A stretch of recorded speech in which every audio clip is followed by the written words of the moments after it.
I'm Vanessa, and I'm part of the Moad Youth Media Program, and would you like to introduce yourself? Greetings. Nice to meet you. Thank you for the opportunity. My name is Chris Chatmon. I'm the Executive Director of African American Male Achievement for Oakland Unified School District. Okay, so my first question, what's your motivation or inspiration for the work you do? My motivation and inspiration really comes from, multiple things, kind of perspectives and experiences. One, the experience that I had within the public school system was one that wasn't really positive. Yeah. And so I'm appreciative for all of those folks outside of that system, and the few within it, though, that helped me, supported me, engaged me, and so I had a personal commitment to if and when I graduated from high school, that I would come back and give a very different experience for students and or advocate. So that's one level of inspiration. The fact that I'm a father of 3 boys in the public school system, have raised nieces and nephews in the public school system, have godsons and daughters in the school system. This is, to me, is personal, and it's really a matter of just civil rights. To the degree a child is able to take advantage of a school, which all children should have access to public school education, a quality school education, and if they don't, then it's like you're underprepared then to manifest your best self if you're not given that opportunity within school. And so for me, that's what I'm throwing my life at, fully, really trying to support how we can get school right to make sure that all children can manifest, their hopes and their dreams and aspirations. So it comes from my experience, and then really just my love for my children and community. Yeah. For the goals that you have they always been the same? So life goals, yes. For the program? Oh, for the program, so the goals for the program really are to improve the graduation rates for Black boys, to eliminate the achievement gap, to improve the literacy rates for African American males, in particular around grade level literacy, improve middle school holding power, because we also have learned that because middle school is kind of out of whack and it's still trying to figure out how they get it right. Many of our boys just become disengaged and turn to the streets or just do other things. So really trying to get middle school right is huge for us. And then also looking at reducing suspension rates and incarceration rates are our goals. So our goals are the same, really, is to eliminate what they call disproportionality. So the difference, so however, the highest performing subgroup of students in a school are doing, so let's say if it's Asian males or white males, African American males, our goal in 5 years is to make sure that they're performing at that same level.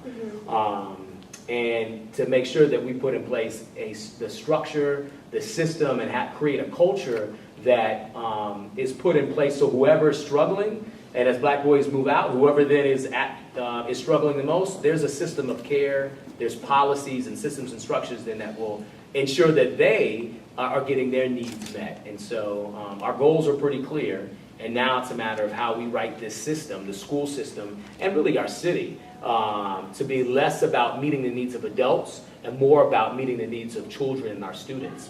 And we can't do that if we aren't listening to our students. And we're not trying to allocate resources to support those students with the greatest need. And so, yeah, that's kind of where we're at with regards to meeting our goals.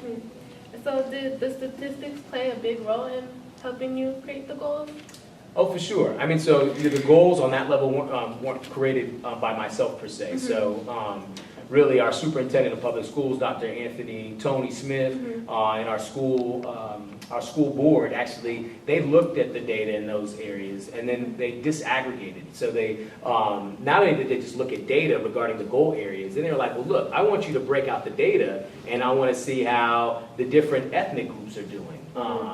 Because if it was equitable, everybody would have the same score in those data sets. And not only did we look at it differently by race and ethnicity, we also looked at it by gender. And so what we found was when the superintendent and the school board looked at the data in those different areas and they disaggregated it by race, they saw that some groups are way high and doing really well, and some groups were not doing well. And so as opposed to saying that was the problem of that group, we looked at the system. How does this system respond differently to make sure that the students who were underperforming actually had the set of supports and were getting really the education that they need to make sure that they can reach the same educational outcomes. And so that data was created by our superintendent, and then I and our department has taken that on to put in place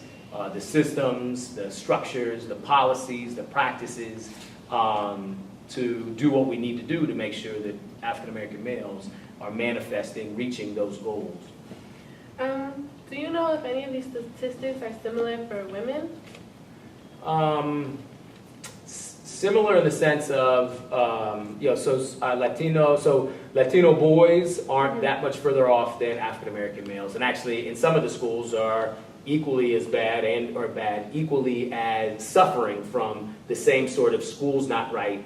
And girls in some of the schools, so if we go beyond just the entire school district, but look at specific schools, there's some instances where particular black and brown girls are showing up in the same way that as black African American males are experiencing school. So yes, on a school by school basis on some, but as an entire school system, we would say that this system underserves black boys, probably at the greatest level. One other piece I would say, because Native American, our American Indian brothers and sisters make up a small percentage, sometimes we don't look at that data, so you don't factor them in. But when you do look at our Native American, our American Indian population, and lift that up, their rates or the data actually has them parallel to African American males too.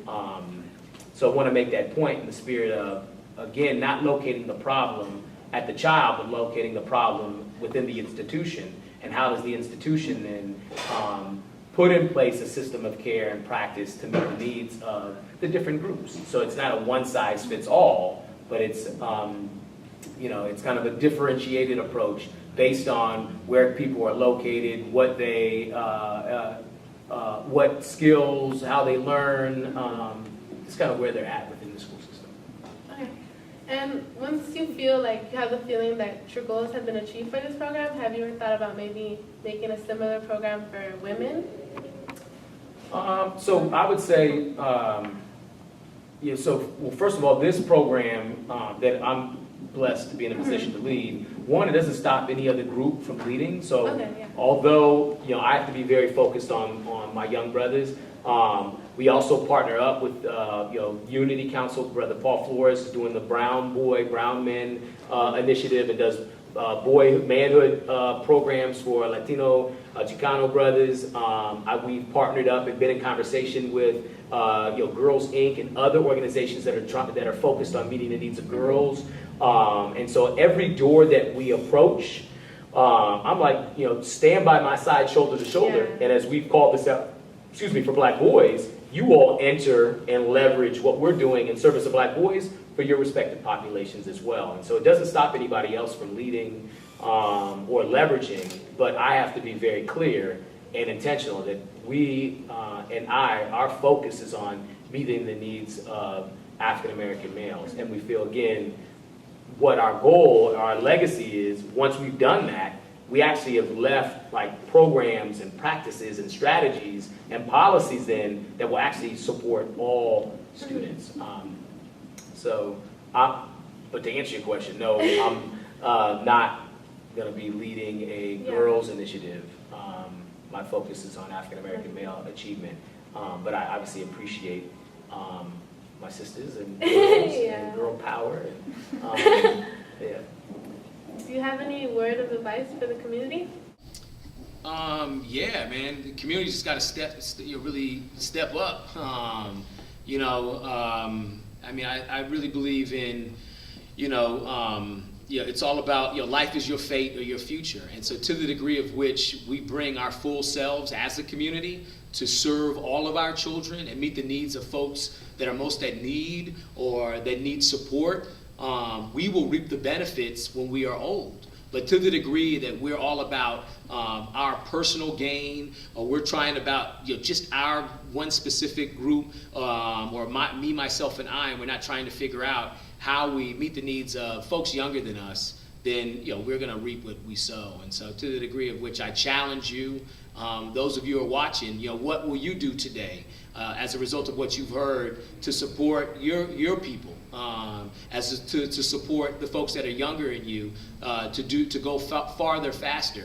And really that's what success is all about. It's helping people to manifest what you've been able to achieve and accomplish, but actually to support more folks. And so that to me is success. That to me is swag. That to me is just what we need to just hype up and just put out into the world. It's all about serving our community and serving our brothers and sisters, as opposed to getting just our needs met or being self-serving. Well, thank you, and I'm really grateful I had the opportunity, to listen to you talk. That really touched me. Thank you. Oh, you're welcome. Thank you for listening, and thank you for the opportunity to share.